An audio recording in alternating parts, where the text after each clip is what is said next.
Hey guys, how's it going? Michael Troy here, and today we're going to be looking at Grendel Devil's Legacy. Okay, so in the 80s, one of my favorite comic book publishers was Comico.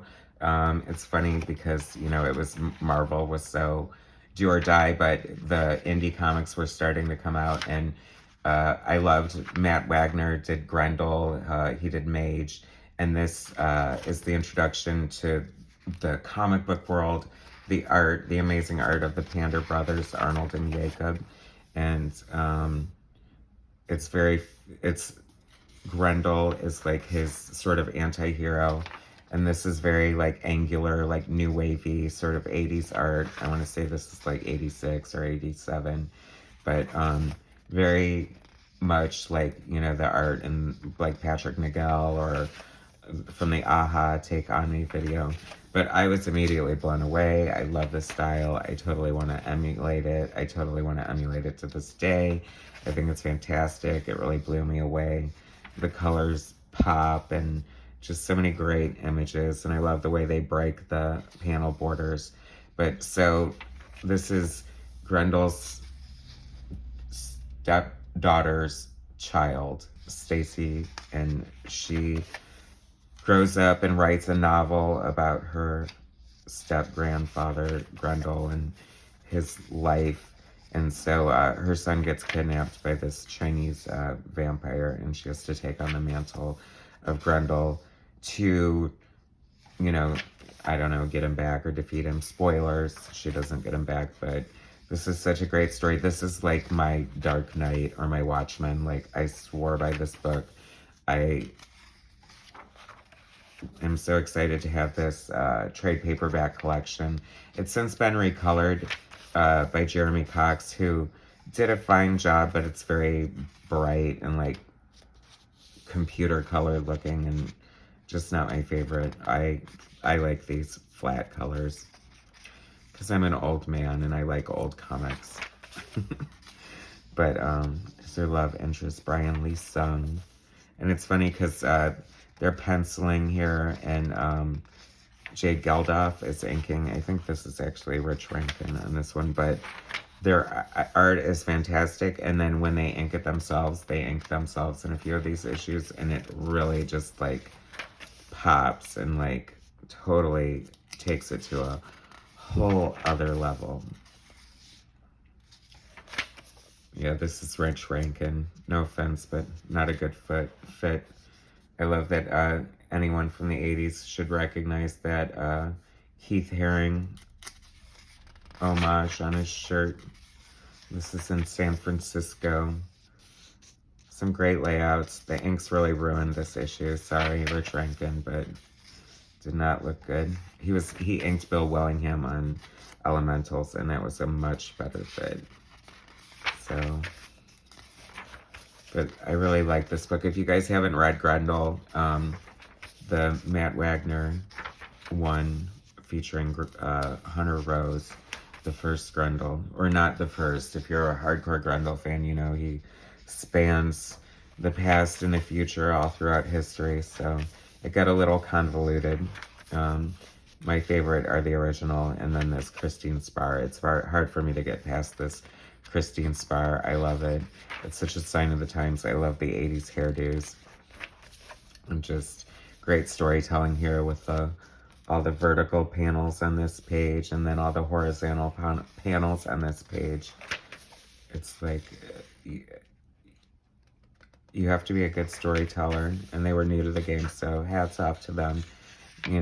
You have to be able to guide the reader's eye across the page and make it interesting for them, and still tell a story without it becoming confusing. This is Argent, who she will go on to fight. This is the one who her step-grandfather's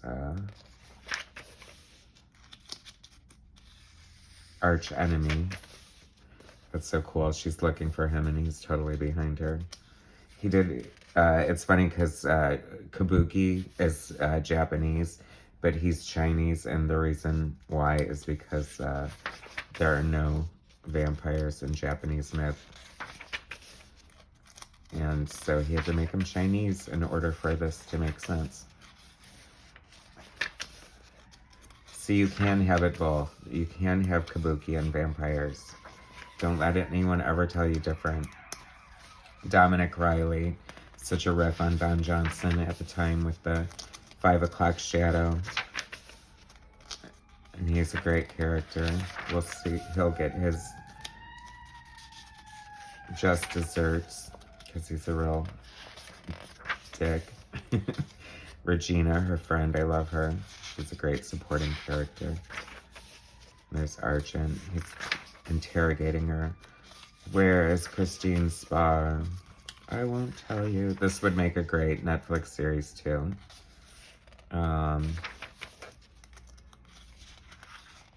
Very, like, each issue, like, I was just dying at the end of each issue and just could not wait. It originally came out as a 12-issue series, and it was fantastic, and I just loved every minute of it. I want to say it was life-changing for me. It definitely, just the way it's written, it's very... And here we go. This is the first issue that's inked by the Pander brothers, and you can see the difference in art immediately. Just the brush strokes and the, I don't know, the thick, goopy lines, and just, I love all the detail, and I love how the way they do their glass. That's amazing. Blowing up those 4 buses. Great double page spread. She gets him wet. He's like a cat, like Chinese vampire, so he can't get wet or he freaks out. And I love that this is such a, they're totally making fun of Wolverine here because she's like, what a stupid, it's a clearly Wolverine claws. And she says, what a stupid weapon, no reach at all. And she just cuts off his hand.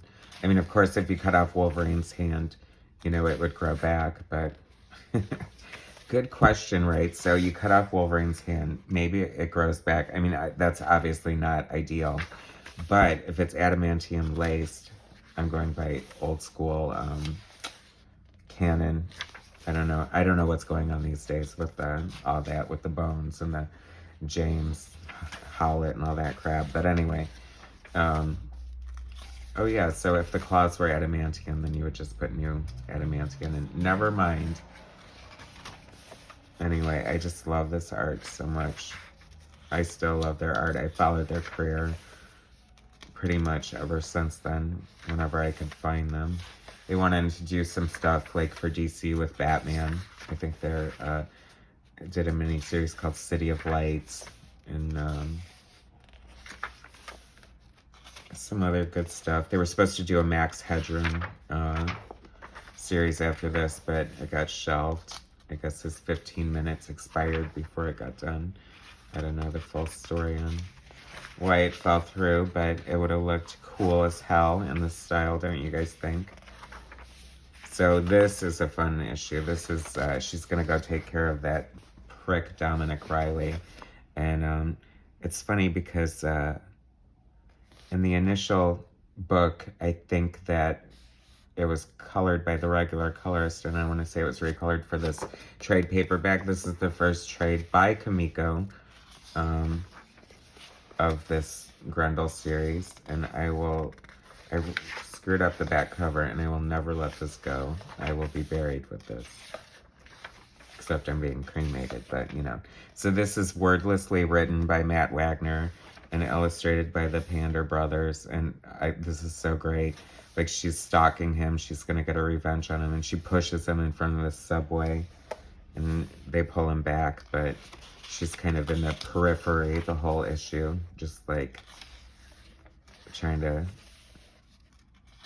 spook him out and get him all worked up and stuff.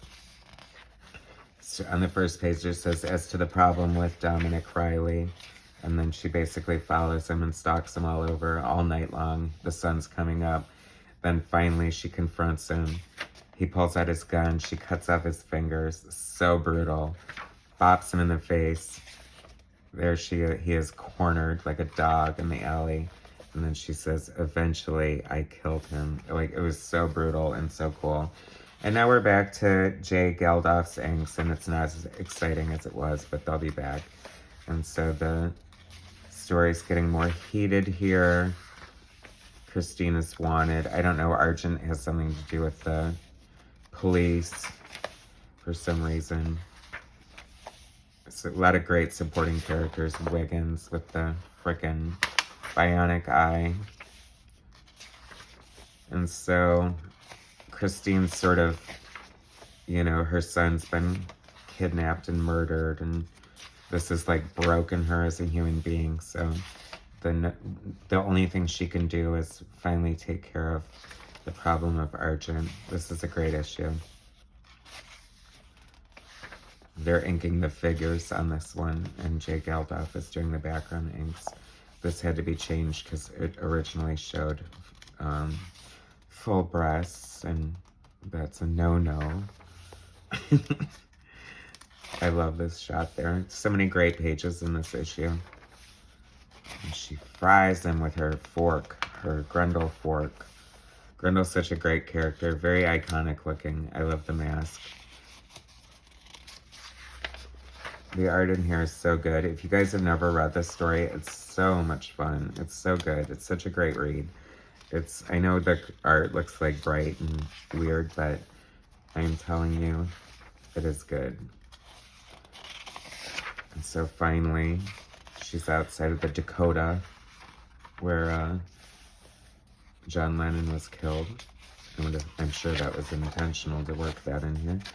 And she's going to finally confront Argent. There's Regina trying to find her. But it's too late. She's already there. They're in a heated battle. And I was so disappointed. I was ready for like this book to like keep going for years and years and years with Christine Spar as Grendel, and unfortunately with her fight to the finish with Argent, she does not make it. And everyone comes in at the last minute, as they always do in these situations. And it's too late. She's dying. She's dead. Argent's dead too. I guess you can't survive that. And that's over. So what will happen now? Well, Brian Lee Sung is gearing up to be the next Grendel. And that one was the next 4-issue story arc, which was pretty cool. I ruined this cover. I'm so mad at myself. But whatever. It's a reader, right? Anyway, this is Grendel, Devil's Legacy by Matt Wagner and the Pander Brothers. It is so good. I urge you to check it out if you guys have not seen it. Or if you have and you haven't read it in a while. Bust it out and read it. Please subscribe to my channel, hit like, and join me again for more content. Thanks so much, guys.